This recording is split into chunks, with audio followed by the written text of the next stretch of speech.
I've noticed a strange phenomenon.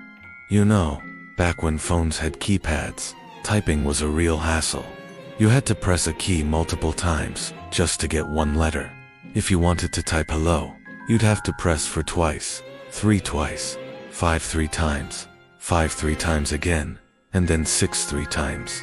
It was a tedious process. But did people stop texting because of it? No, they didn't. In fact, they were even more enthusiastic about it. They developed a whole new Martian language just to type faster. CUL8R became the cool way to say, see you later. Now, contrast that with today. We have smartphones with full keyboards. Typing is incredibly convenient. We've got voice input, predictive text, and all sorts of features that make communication faster than ever. Yet, many people seem to have lost their patience for typing. They prefer sending voice messages, sometimes dozens of them in a row. A simple hello or what's up gets turned into a voice clip. It feels like we've gone from being masters of our tools to being enslaved by them. It's an interesting shift, isn't it? So what's really going on here?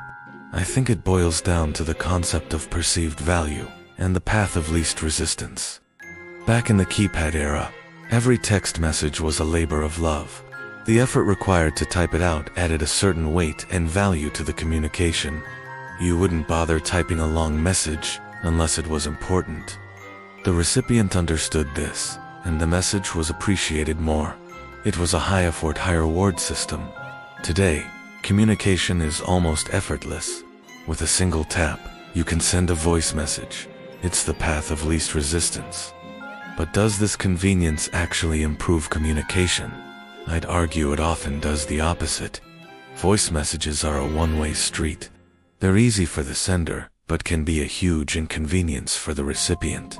Imagine you're in a meeting, on a quiet train, or just don't have headphones.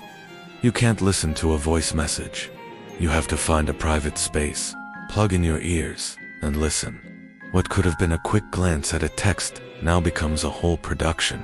And let's be honest, not all voice messages are created equal. Many are filled with pauses, ums, ahs, and rambling thoughts. The sender hasn't taken the time to structure their message. So they're essentially outsourcing that mental effort to the recipient. The recipient has to listen through all the noise to extract the key information. A text message, on the other hand, forces the sender to be more concise and deliberate. You have to think about what you want to say before you type it. This simple act of filtering and structuring your thoughts makes the communication much more efficient.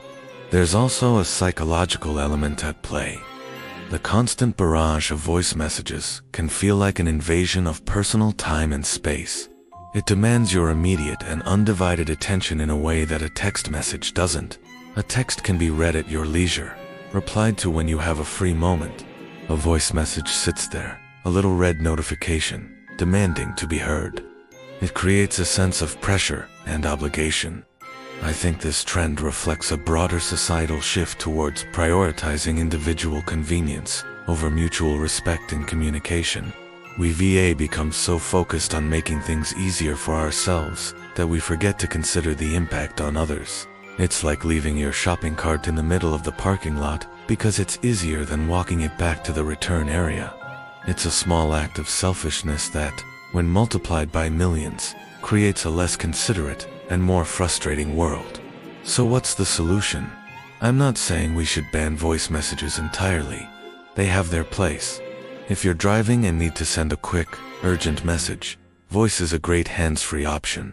If you want to convey a specific tone or emotion that's hard to express in text, a voice message can be perfect. If you want to sing happy birthday to a friend, a voice note is way better than typing it out. The key is mindfulness and consideration. Before you hit that record button, ask yourself a few simple questions. Is this message urgent? Is it complex? Could this be easily said in a short text? And most importantly, is this convenient for the person I'm sending it to? Maybe a quick text asking, hey, is it a good time for a quick voice note? Could make all the difference. It shows respect for the other person's time and situation. Ultimately, the goal of communication is connection and understanding. The tools we use should serve that goal, not hinder it. By being more thoughtful about how we communicate, we can avoid falling into the trap of convenience and build stronger, more respectful relationships. It's about finding the right tool for the job. Sometimes that's a quick text, sometimes it's a phone call, and yes, sometimes it's a voice message. Think about the professional world. Can you imagine sending a series of rambling voice messages to your boss or a client? It would be seen as unprofessional and disrespectful of their time. We understand the need for clear, concise, and structured communication in a professional context. Why should our personal communications be any different? Our friends and family deserve the same level of respect, if not more. Let's try to bring back some of the intentionality of the keypad era. Let's make our words count again, whether we're typing them or speaking them. Let's choose clarity over convenience and consideration over impulse. Let's think before we send. By doing so, we not only improve our communication, but also show the people in our lives that we value them and their time. It's a small change that can make a big difference. Let's do a little experiment.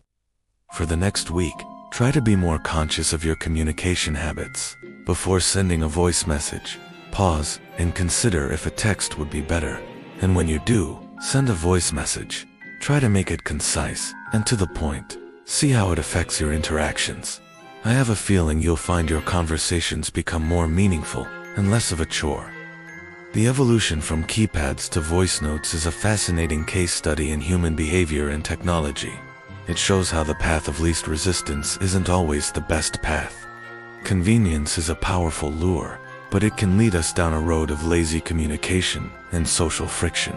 True connection requires effort, thoughtfulness, and a little bit of old-fashioned consideration. So, the next time you're about to send a stream of consciousness in a voice note, just take a moment. Remember the days of T9 and the effort it took to say hello. Maybe, just maybe, typing it out isn't so bad after all. It might even make your message more valuable. Thanks for watching. I'd love to hear your thoughts on this in the comments. Are you a fan of voice messages, or do you prefer text? Let me know. Don't forget to like and subscribe for more videos like this. See you in the next one.